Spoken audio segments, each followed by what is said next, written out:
El sobre amarillento temblaba entre sus manos arrugadas. Había permanecido sellado durante 70 años, escondido en el fondo de un baúl que olía a naftalina y recuerdos. Ahora, con 93 años, Tomás Delacroix sabía que había llegado el momento de abrirlo. Afuera, el viento de octubre sacudía las hojas del viejo roble donde todo había comenzado, donde dos hermanos hicieron una promesa que cambiaría sus vidas para siempre, una promesa de la que solo uno regresó para contarla. Era el verano de 1943 en el pequeño pueblo de Saint-Rémy-sur-Loire, en el corazón de Francia. Thomas tenía 18 años y su hermano mayor, Antoine, 20. Eran inseparables, como dos mitades de la misma alma. Antoine era el soñador, el que recitaba poesía mientras trabajaban en los viñedos de su padre. Thomas era el pragmático, el que mantenía los pies de su hermano sobre la tierra. Juntos formaban un equilibrio perfecto en un mundo que estaba a punto de romperse en pedazos. Aquella tarde de agosto, bajo el roble centenario que había visto crecer a 3 generaciones de Delacroix, los hermanos se sentaron como lo habían hecho 1000 veces antes. Pero esta vez era diferente. Las noticias de la guerra llegaban cada día más cerca. París había caído años atrás, y ahora la resistencia francesa necesitaba hombres valientes. Antoine había recibido una carta. «Thomas, otra. ¿Nos vamos juntos o no nos vamos?», dijo Antoine, sus ojos azules fijos en el horizonte donde el sol teñía los campos de oro y púrpura. Su voz era firme, pero Thomas notó el temblor en sus manos cuando encendió un cigarrillo. Thomas asintió, aunque un nudo se formaba en su garganta. Juntos siempre. Su madre, Marie Delacroix, los había visto crecer bajo ese mismo árbol. Les había enseñado a leer sentados sobre sus raíces retorcidas. Había curado sus rodillas raspadas contra su corteza rugosa. Había escuchado sus sueños susurrados entre sus ramas. Cuando los vio llegar esa noche con la decisión escrita en sus rostros, no dijo nada. Simplemente los abrazó con una fuerza que intentaba detener el tiempo. «Prométanme algo», les dijo finalmente.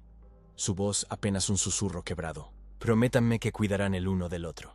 Que si uno cae, el otro traerá sus recuerdos a casa. Que no dejaré de tener hijos porque la guerra los devore a ambos». Antoine y Tomás intercambiaron una mirada. Era una promesa imposible en tiempos de guerra, pero era una promesa que harían de todas formas.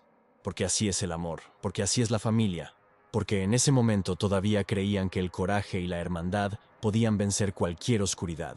«Te lo prometemos, mamá», dijo Antoine, besando su frente arrugada. La noche antes de partir, los hermanos volvieron al roble. Antoine sacó su navaja y comenzó a tallar en la corteza. A.N.T., hermanos siempre, 1943. Las letras quedaron grabadas profundamente, como si quisieran desafiar al tiempo mismo. «Cuando terminemos con los nazis, volveremos aquí», dijo Antoine, guardando la navaja. «Traeremos vino, celebraremos y tallaremos la fecha de nuestro regreso justo debajo». Thomas sonrió, aunque algo en su pecho se sentía pesado, como una premonición que no quería nombrar. «Volveremos juntos», repitió, más para convencerse a sí mismo que a su hermano. En septiembre de 1943, Tomás y Antoine Delacroix dejaron Saint-Rémy-sur-Loire. Su padre les dio su bendición con lágrimas que no pudo ocultar. Su hermana pequeña, Celeste, de solo 12 años, corrió tras el camión hasta que sus piernas ya no pudieron seguir el ritmo. Su madre se quedó bajo el roble, inmóvil como una estatua de sal, viendo desaparecer a sus hijos en la distancia neblinosa. Ninguno de ellos sabía que solo uno volvería a ver ese árbol. Ninguno sabía que la promesa tallada en la corteza se convertiría en un epitafio, y ninguno podía imaginar el precio terrible que la guerra cobraría por cada palabra de aquel juramento. La verdadera historia apenas comenzaba. Los primeros meses en la resistencia francesa fueron una mezcla embriagadora de miedo, adrenalina y propósito. Tomás y Antoine fueron asignados a una célula clandestina que operaba en las afueras de Lyon, bajo el mando de un hombre al que solo conocían como Le Renard, el zorro. Era un tipo curtido, con cicatrices que contaban historias que nunca compartía, y ojos que habían visto demasiado. La célula estaba compuesta por 12 personas, campesinos, maestros, un sacerdote, una enfermera llamada Isabel, que hacía que Antoine tartamudeara cada vez que hablaba, y un antiguo chef parisino que juraba que después de la guerra abriría el mejor restaurante de Francia. Eran personas comunes haciendo cosas extraordinarias, arriesgando todo por la libertad de una nación que parecía haber olvidado el significado de esa palabra. Su trabajo era sabotear las líneas de suministro nazis, interceptar comunicaciones ayudar a los pilotos aliados derribados a escapar hacia España.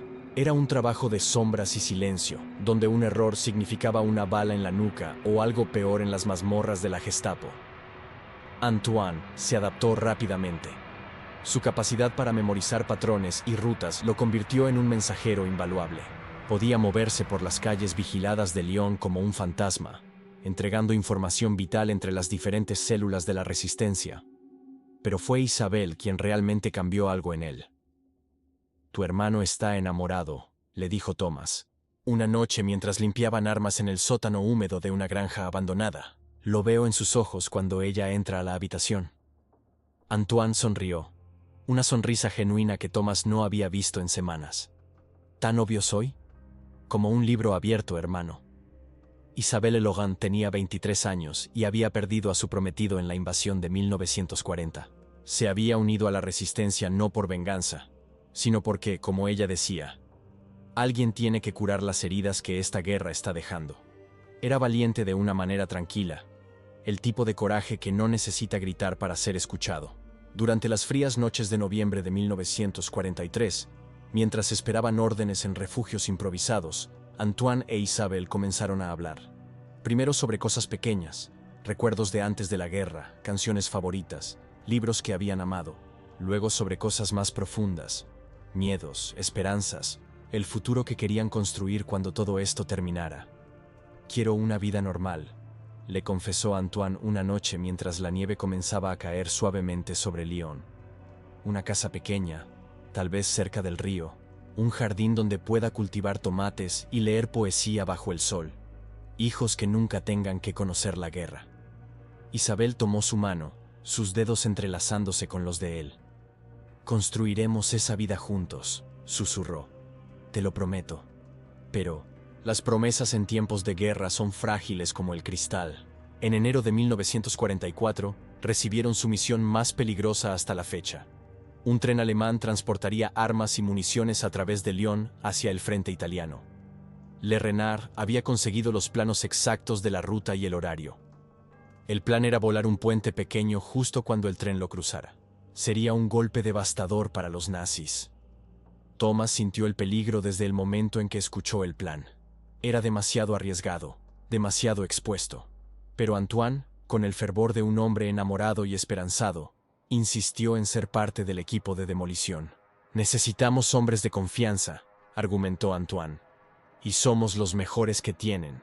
Somos los únicos lo suficientemente locos», murmuró Thomas, pero aceptó. Porque habían prometido cuidarse mutuamente. Y eso significaba estar juntos en los momentos más oscuros. La noche antes de la misión, el 14 de febrero de 1944, Antoine escribió una carta. Thomas lo vio a la luz de una vela, doblando cuidadosamente el papel y guardándolo en su chaqueta. «Es para Isabel», explicó. «Por si acaso». «No habrá por si acaso», dijo Thomas con más convicción de la que sentía. «Volveremos, terminaremos esto, y tú te casarás con ella bajo el roble de Saint-Rémy. Ya lo verás». Antoine sonrió, pero sus ojos tenían esa mirada distante que Thomas había aprendido a temer. «¿Recuerdas lo que le prometimos a mamá? Que si uno cae, el otro trae los recuerdos a casa. No vas a caer». «Pero si caigo, Thomas, si algo sale mal, prométeme que cuidarás de Isabel. Prométeme que le dirás lo que sentí, que ella fue mi luz en toda esta oscuridad». Thomas apretó el hombro de su hermano, incapaz de hablar por un momento. Finalmente, con voz ronca susurró: «Te lo prometo, hermano, pero no será necesario». Ambos sabían que mentía. Ambos sabían que en la guerra, la suerte es tan importante como el coraje, y su suerte estaba a punto de acabarse de la manera más cruel posible. El 15 de febrero de 1944 amaneció con un cielo gris como el plomo. Thomas nunca olvidaría ese color, ese tono específico de amenaza suspendida en el aire. El equipo de 6 personas se reunió antes del alba en los restos de una fábrica textil bombardeada. Le Renard repasó el plan una última vez, su voz monótona ocultando la tensión que todos sentían. «El tren pasa a las 22:47 horas. Tenemos una ventana de 3 minutos para colocar los explosivos. No más. Los patrullajes alemanes pasan cada 15 minutos. Uno de ellos acaba de pasar, así que tenemos el tiempo justo». Antoine, Thomas, Isabel y otros 3 resistentes componían el equipo. Cada uno tenía una tarea específica. Antoine y Tomás colocarían los explosivos bajo el puente. Isabel estaría en posición elevada con binoculares, alertando sobre cualquier movimiento enemigo. Los otros tres cubrirían las rutas de escape. Mientras caminaban hacia el objetivo, bordeando las calles oscuras de Lyon, Tomás no podía sacudirse la sensación de que algo estaba terriblemente mal. Era una intuición visceral, el mismo instinto que había mantenido vivos a los soldados desde el principio de los tiempos. Antoine susurró mientras se acercaban al puente. Esto no se siente bien. Deberíamos abortar. Su hermano se detuvo, mirándolo a los ojos. Miedo, precaución. Es tarde para echarse atrás, Tomás. Esta misión puede salvar cientos de vidas. Piensa en todos los soldados aliados que esas armas matarían. Piensa en cuánto más durará esta guerra si no hacemos nuestro trabajo. Tomás asintió, tragándose sus dudas. Porque Antoine tenía razón, pero también porque en ese momento no podía imaginar que su hermano enfrentara el peligro sin él. Llegaron al puente a las 22:30. Era una estructura vieja de piedra y hierro que cruzaba un pequeño afluente del Ródano. Debajo, el agua negra fluía silenciosa y fría. El sonido de sus botas contra el barro congelado parecía atronador en el silencio de la noche. Trabajaron con rapidez y precisión. Tomás sostenía la linterna mientras Antoine conectaba los cables detonadores. Sus manos, normalmente firmes, temblaban ligeramente por el frío o por los nervios. Los explosivos estaban envueltos en lona impermeable, camuflados contra las vigas del puente. 2 minutos, susurró la voz de Isabel a través del radio de campo improvisado. Todo despejado. Entonces, el mundo explotó. No los explosivos que habían colocado, sino algo peor. El estruendo de motores de camiones, el chillido de frenos, voces alemanas gritando órdenes. Luces cegadoras iluminaron el puente como si fuera mediodía. Es una trampa, gritó alguien. Nos vendieron. El tiempo se convirtió en fragmentos caóticos, disparos cortando el aire. Tomás sintió una bala pasar tan cerca de su oreja que escuchó su silbido. Antoine lo empujó detrás de una viga de soporte justo cuando otra ráfaga destrozaba la piedra donde había estado parado. «Tenemos que salir de aquí», gritó Tomás, pero el pánico no lo dejaba pensar con claridad. El puente se había convertido en una zona de muerte. Soldados alemanes convergían desde ambos lados. El plan de escape estaba cortado. Estaban atrapados bajo el puente, con el río helado a sus espaldas y docenas de rifles apuntándoles desde arriba. «El detonador», jadeó Antoine, revisando frenéticamente sus bolsillos. «Tengo el detonador. Si hacemos volar el puente ahora, podemos crear una distracción. Algunos de nosotros podemos escapar. ¿Algunos?» Tomás lo miró horrorizado. «¿Qué quieres decir con algunos?» Los ojos de Antoine se encontraron con los suyos, y en ese instante, Tomás supo exactamente lo que su hermano estaba pensando. Alguien tiene que quedarse para asegurarse de que los explosivos detonen en el momento exacto. Alguien tiene que activarlos manualmente cuando el tren esté sobre el puente. No, Antoine, no. Escúchame. Antoine agarró el rostro de su hermano entre sus manos. Las explosiones de granadas hacían temblar el suelo bajo sus pies. Tú vas a correr. Vas a volver con mamá. Le vas a decir que cumplí mi promesa, que los cuidé a todos hasta el final. Prometimos volver juntos. Y yo voy a volver. Antoine sonrió, esa sonrisa traviesa que Tomás conocía desde la infancia. En tus recuerdos, hermano. En cada historia que cuentes. El sonido distante del tren comenzó a resonar sobre el caos. Un silbato largo y fantasmal acercándose. Antoine empujó algo en las manos de Tomás, la carta para Isabel. Dile que la amé hasta el último segundo. Dile que ella fue mi razón para creer que el mundo podía ser mejor. Antoine, corre. Ahora. Lo que sucedió en los siguientes 30 segundos perseguiría a Tomás Delacroix por el resto de su vida. Vio a su hermano trepar hacia los explosivos. Sintió manos amigas arrastrándolo hacia el agua helada. Escuchó los gritos en alemán, los disparos, el rugido creciente del tren. Luego, el mundo se convirtió en luz y sonido y furia. La explosión iluminó el cielo nocturno de Lyon como un segundo sol. El puente se desintegró en una nube de piedra y metal retorcido. El tren descarriló, volcándose en una cascada de chispas y acero destrozado. Y en algún lugar en medio de ese infierno, Antoine Delacroix desapareció. Tomás nadó en el agua helada hasta que sus pulmones ardieron. Cuando finalmente llegó a la orilla, vomitó agua y bilis, llorando el nombre de su hermano hasta quedar ronco. Isabel lo encontró horas después, escondido en las ruinas de un almacén, temblando no por el frío, sino por el trauma. Traté de detenerlo, repetía Tomás una y otra vez. Traté. Isabel lo abrazó mientras ambos lloraban. Dos almas rotas por una guerra que no había terminado de tomar todo lo que tenían. Los días que siguieron a la muerte de Antoine fueron un borrón de dolor y deber. Thomas no pudo permitirse el lujo de derrumbarse completamente porque la guerra continuaba, indiferente a su tragedia personal. La célula de resistencia había perdido a 3 miembros aquella noche, pero Le Renard solo les dio 24 horas para llorar antes de asignar nuevas misiones. Los muertos no nos perdonarían si dejáramos que su sacrificio fuera en vano, dijo con su voz áspera. Tenía razón, pero Thomas lo odió por ello de todas formas. La pérdida cambió algo fundamental en Thomas Delacroix. El hermano menor optimista que había dejado Saint-Remy murió bajo ese puente junto con Antoine. En su lugar quedó un hombre más duro, más frío, movido no por esperanza sino por la necesidad mecánica de continuar. Cada misión que completaba era un tributo silencioso a su hermano. Cada nazi que saboteaban era una cuenta que saldar en un libro infinito de deudas. Isabel tampoco fue la misma. La luz que Antoine había encendido en ella se apagó, reemplazada por una determinación sombría. Trabajaba más horas, tomaba más riesgos, como si buscara activamente reunirse con el hombre que había amado. Thomas la vigilaba con una mezcla de preocupación y comprensión, porque veía en ella el mismo impulso autodestructivo que sentía en sí mismo. Una noche de marzo, mientras esperaban en un sótano húmedo que una tormenta pasara, Isabel finalmente habló sobre Antoine. ¿Sufrió?, preguntó con voz temblorosa.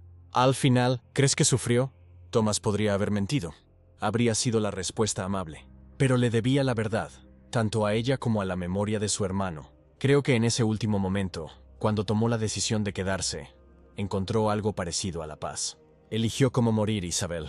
En una guerra donde tantos mueren sin sentido, él eligió que su muerte significara algo. Ella asintió, lágrimas silenciosas recorriendo sus mejillas. Tomás le dio la carta que Antoine había escrito. La vio leerla a la luz de una vela, sus labios moviéndose en silencio sobre las palabras de un hombre muerto. Cuando terminó, la dobló cuidadosamente y la guardó cerca de su corazón. Me pidió que fuera feliz, susurró. ¿Cómo puedo ser feliz cuando el mundo está en llamas? Siendo feliz a pesar de las llamas, respondió Thomas. Eso es lo que él habría querido. Pero ninguno de los dos sabía cómo hacer eso. Los meses siguientes fueron un torbellino de acción y supervivencia. El día D llegó en junio de 1944, trayendo nueva esperanza a la resistencia. Los aliados habían desembarcado en Normandía. El final de la guerra ya no era un sueño, imposible sino una realidad que se acercaba lentamente. Desde el oeste, Thomas participó en la liberación de Lyon en septiembre de 1944. Fue una batalla caótica y sangrienta, casa por casa, calle por calle. Cuando finalmente las tropas americanas entraron marchando por las avenidas principales, Thomas no sintió la alegría que esperaba, solo un vacío enorme donde debería haber estado Antoine, celebrando a su lado. Después de la liberación, Le Renard reunió a los supervivientes de la célula. De los 12 originales, solo quedaban 5. El zorro, que nunca había mostrado emoción alguna, tenía lágrimas en los ojos cuando levantó una copa de vino liberado. Por los que no están aquí, brindó. Que nunca los olvidemos, nunca, repitió Thomas. El vino amargo en su lengua. La guerra en Europa terminó en mayo de 1945. Thomas estaba en París cuando llegaron las noticias, rodeado de multitudes celebrando en las calles. La ciudad explotó en júbilo, campanas repicando, personas abrazándose, flores lanzadas desde los balcones. Pero Thomas solo podía pensar en un roble en Saint-Rémy-sur-Loire y una promesa tallada en su corteza que nunca se cumpliría. Isabel encontró a Thomas esa noche, sentado solo en un café vacío, mirando un vaso de cognac que no había tocado. Se sentó frente a él sin decir palabra, y permanecieron así durante largos minutos. Dos sobrevivientes de una guerra que había terminado, pero que nunca los dejaría ir. Voy a volver a casa, dijo Thomas finalmente. A Saint-Rémy. Tengo que decirle a mi madre lo que pasó. Tengo que enfrentar el árbol donde hicimos esa estúpida promesa. Iré contigo, respondió Isabel. Antoine fue parte de mi vida también. Merece que ambos recordemos. El viaje de regreso a Saint-Rémy tomó 3 días en trenes abarrotados de soldados desmovilizados y refugiados, volviendo a hogares que tal vez ya no existían. Cada kilómetro que los acercaba al pueblo natal de Thomas hacía más pesado el nudo en su estómago. ¿Cómo le diría a su madre que había roto su promesa? ¿Cómo miraría a los ojos a una mujer que había perdido a su hijo mayor mientras él vivía? Cuando finalmente llegaron a Saint-Rémy-sur-Loire, el pueblo parecía intacto por la guerra, como si el tiempo se hubiera detenido en aquel verano de 1943. Los viñedos seguían verdes, el río seguía fluyendo y el roble centenario seguía de pie, sus ramas meciéndose suavemente en el viento de mayo. Marie Delacroix estaba en el jardín cuando los vio llegar. Thomas nunca olvidaría la expresión de su rostro, esperanza y terror entremezclados. Contó mentalmente, 1, 2, pero solo había uno, y en ese instante ella supo, no hubo necesidad de palabras. Marie simplemente abrió sus brazos, y Thomas cayó en ellos, finalmente permitiéndose llorar como no había llorado desde aquella noche bajo el puente. Lo siento, mamá, sollozó. Lo siento mucho. Traté de cuidarlo, Lo sé, mi niño, susurró ella, acariciando su cabello como cuando era pequeño. Lo sé. Tomás Delacroix pasó los siguientes 70 años aprendiendo a vivir con el peso de una promesa rota. Se quedó en Saint-Rémy-sur-Loire, ayudó a su padre en los viñedos, eventualmente los heredó. Se casó con una buena mujer llamada Sophie. Tuvieron 2 hijos a los que les puso los nombres de Antoine y Celeste. Construyó una vida normal, la misma vida que Antoine había soñado para sí mismo. Pero cada año, el 15 de febrero, Thomas caminaba hasta el roble centenario. Tocaba las letras talladas en 1943. A&T, hermanos siempre, 1943. Con el tiempo, las cicatrices en la corteza se habían ensanchado, haciéndose más prominentes a medida que el árbol crecía, como si el roble mismo se negara a dejar que el recuerdo se desvaneciera. Isabel se quedó en Saint-Rémy también.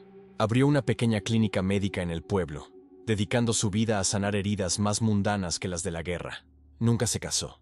Ya tuve mi amor, le decía a quien preguntaba. Fue breve pero perfecto, y eso es más de lo que muchos tienen.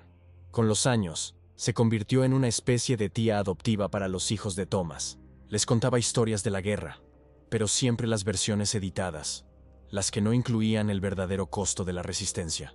Los niños crecieron sabiendo que su tío Antoine había sido un héroe, pero no el precio exacto que pagó por ese honor.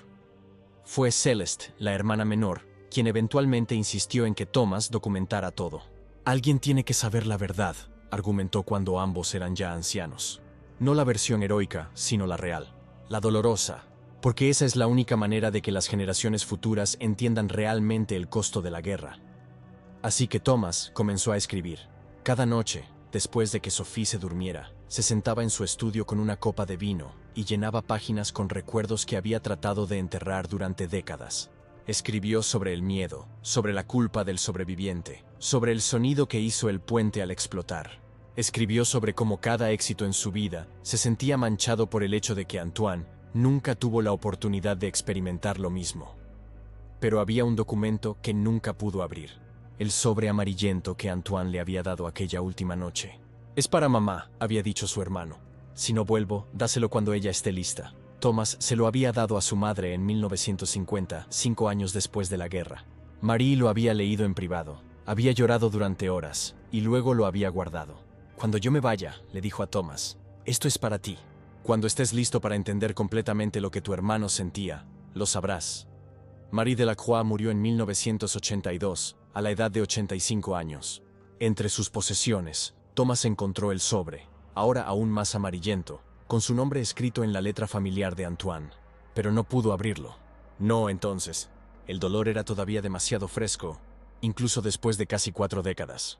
Ahora, en octubre de 2015, con sus propios días contándose en semanas más que años, Thomas finalmente tenía el coraje. Sus manos temblaban mientras rompía el sello. Dentro había 2 hojas de papel, la tinta ligeramente corrida pero aún legible. Comenzó a leer con lágrimas ya formándose en sus ojos. «Mi querido Thomas, si estás leyendo esto, significa que no volví de la guerra. Significa que tú cumpliste la promesa de llevar nuestros recuerdos a casa. Y sé, sin ninguna duda, que eso te ha estado carcomiendo desde el momento en que sucedió. Hermano, necesito que entiendas algo. No rompiste ninguna promesa. La promesa que hicimos bajo el roble no era que ambos volveríamos físicamente. Era que cuidaríamos el uno del otro. Que nos aseguraríamos de que lo que representamos, el amor, la familia, la esperanza, sobreviviera. Y tú has hecho eso. Cada día que viviste, cada vez que fuiste amable cuando pudiste haber sido amargo, cada vez que elegiste el amor sobre el odio, eso fue cumplir nuestra promesa. Yo vivo a través de ti, Thomas. En tus hijos, en tus recuerdos, en las historias que cuentas. No te atormentes preguntándote si pudiste haberme salvado. La verdad es que yo elegí quedarme en ese puente. No fue tu fracaso, fue mi elección. Y fue la decisión correcta. Si ese tren hubiera pasado, habría matado a cientos de personas. Nuestra misión era más grande que cualquiera de nosotros. Vive, hermano. Vive plenamente, enamórate, ten hijos. Cultiva los viñedos bajo el sol. Lee poesía. Haz todas las cosas que yo soñé, pero no tuve la oportunidad de hacer. No estés viviendo dos vidas por culpa. Vive la tuya con todo el amor que yo habría puesto en la mía. Y cuando finalmente nos reunamos de nuevo, y sé que lo haremos, quiero escuchar historias de una vida vivida plenamente, no de décadas desperdiciadas en luto. Hermanos siempre, Antoine Pidi, cuida de Isabel. Ella necesitará a alguien que entienda. Y cuando tengas hijos, cuéntales sobre mí. No como un mártir, sino como un hermano que amó la vida y eligió protegerla. Esa es la verdad que quiero que sobreviva. Thomas leyó la carta 3 veces, las lágrimas corriendo libremente por su rostro arrugado. 70 años. Había cargado la culpa durante 70 años, y aquí estaba su hermano, desde más allá de la tumba, absolviéndolo de una deuda que nunca había existido. Esa tarde, Thomas caminó hasta el roble por última vez. Sus piernas estaban débiles, su respiración trabajosa, pero estaba determinado. Isabel, ahora con 90 años y usando bastón, insistió en acompañarlo. Juntos se pararon frente al árbol que había sido testigo de tanto: promesas, despedidas, décadas de recuerdos silenciosos. Thomas tocó las letras talladas, ahora casi irreconocibles después de tantos años de crecimiento. Tenías razón, hermano, susurró. Regresaste a casa. En cada puesta de sol sobre estos viñedos, en cada risa de mis hijos, en cada momento de paz, tú estabas ahí. Isabel apretó su mano. Ambos cumplieron su promesa, dijo con voz suave pero firme. Antoine se aseguró de que otros vivieran. Tú te aseguraste de que su memoria viviera. Eso es todo lo que cualquiera de nosotros puede hacer. Thomas sacó su propia navaja, la misma que había llevado durante la guerra. Con manos temblorosas pero determinadas, talló debajo de las letras originales. Regresó en el corazón de su hermano, 1945-2015.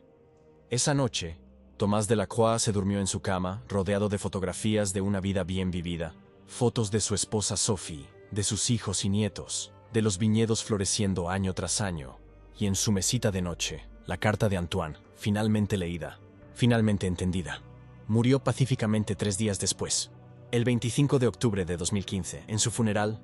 Isabel, quien solo le sobreviviría por 6 meses, leyó en voz alta la carta de Antoine. No había un ojo seco en la pequeña iglesia de Saint-Rémy-sur-Loire. La congregación escuchó la historia completa por primera vez. No solo el heroísmo, sino el dolor, la culpa y finalmente la redención. Los hijos de Thomas, Antoine y Celeste, ahora ellos mismos ancianos, caminaron hasta el roble familiar después del entierro. Encontraron algo que su padre había dejado: una pequeña placa de bronce clavada al tronco, donde las raíces emergían de la tierra. La placa decía: en memoria de Antoine Delacroix, 1923-1944, de todos los que prometieron volver pero dieron sus mañanas para que nosotros tuviéramos los nuestros. Hermanos siempre. Hoy, el roble de los Delacroix todavía se alza en Saint-Rémy-sur-Loire, más alto y fuerte que nunca. Los turistas ocasionalmente se detienen, leen la placa, tocan las cicatrices en la corteza. Algunos toman fotografías, otros simplemente permanecen en silencio, pensando en sus propios hermanos, sus propias promesas, sus propias guerras silenciosas. Los bisnietos de Thomas, que nunca conocieron a su tatarabuelo, visitan el árbol cada 15 de febrero. Traen flores, cuentan las historias que sus padres les contaron, las historias que Thomas finalmente encontró el coraje de compartir. Porque esa es la verdadera promesa que se cumplió. No que ambos hermanos regresaran físicamente, sino que su historia, con todo su dolor y amor y sacrificio, sobreviviera. Que las generaciones futuras supieran que la libertad tiene un costo, que ese costo lo pagan personas reales con nombres y familias y sueños. Antoine Delacroix murió a los 20 años bajo un puente en Lyon, tratando de detener un tren nazi. Nunca cultivó tomates, nunca leyó poesía bajo el sol de la tarde, nunca se casó con Isabel o tuvo los hijos que había soñado, pero en cierto sentido, hizo todo eso. Lo hizo a través de su hermano Thomas, quien vivió lo suficiente para plantar jardines y amar profundamente, y contar historias. Lo hizo a través de los hijos y nietos que llevan su nombre. Lo hizo a través de cada persona que visita ese roble y se detiene a recordar. Las promesas hechas en tiempos de guerra son complicadas. Rara vez se cumplen de la manera que imaginamos, pero a veces, solo a veces, se cumplen de maneras más profundas de lo que podríamos haber soñado. Dos hermanos hicieron una promesa bajo un roble en 1943. Prometieron volver juntos. Solo uno regresó caminando, pero en las formas que realmente importan, ambos volvieron a casa, y el roble sigue en pie, recordando. Si esta historia tocó tu corazón, compártela para que la memoria de quienes dieron todo nunca se desvanezca, porque cuando recordamos, ellos viven de nuevo. Déjanos un comentario contándonos qué sacrificios han hecho las personas en tu familia por un futuro mejor. Y suscríbete para más historias que honran a quienes prometieron volver pero dieron sus mañanas para que nosotros tuviéramos los nuestros. Porque algunas promesas se cumplen no en la forma que esperamos, sino en los corazones que siguen latiendo gracias al sacrificio de otros.